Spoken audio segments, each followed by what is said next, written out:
late 1800s, there was something called the Dawes Rolls, which was basically a census that made records of people's ethnic backgrounds in order to determine which Native American tribes would get certain land allotments and other benefits.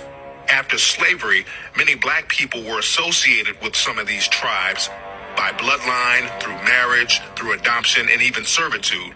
And because they were associated with these tribes, many black people were entitled to some of these benefits.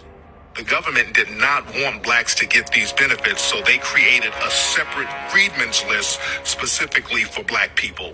They also started to list any full-blooded Native American who had African features as black because they didn't want them getting those benefits either.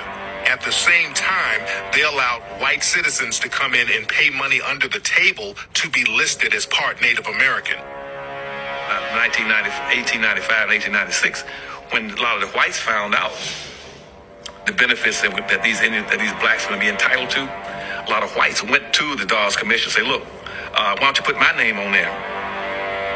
They said, but you're not an Indian. So that's what they said, well, I'll give you $5. So the rule got around, the policy got around that for $5, that a white could put his name on the Dawes rolls and be called himself an Indian and be entitled to all these benefits, and all their children can be entitled to all these benefits forever. And so that became known as what's called a $5 Indian. And so if you go around now and check most of the Indians, the so-called Indians in America, about 90% of them are not even Indians. They were just whites now who are passing as Indians. But they're getting all the benefits. And they're not paying any taxes, getting free college education. They put up a little reservation on the land that they don't live on. They have another home off and get all kind of benefits.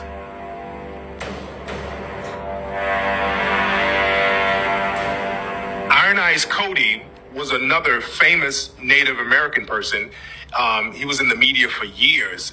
In the 1970s, they utilized him for this pollution commercial. He was known as the Crying Indian. So he was a very well-known Native American in American culture. But the reality is, Iron Eyes Cody wasn't Native American at all. He was Sicilian. Both of his parents were from Sicily.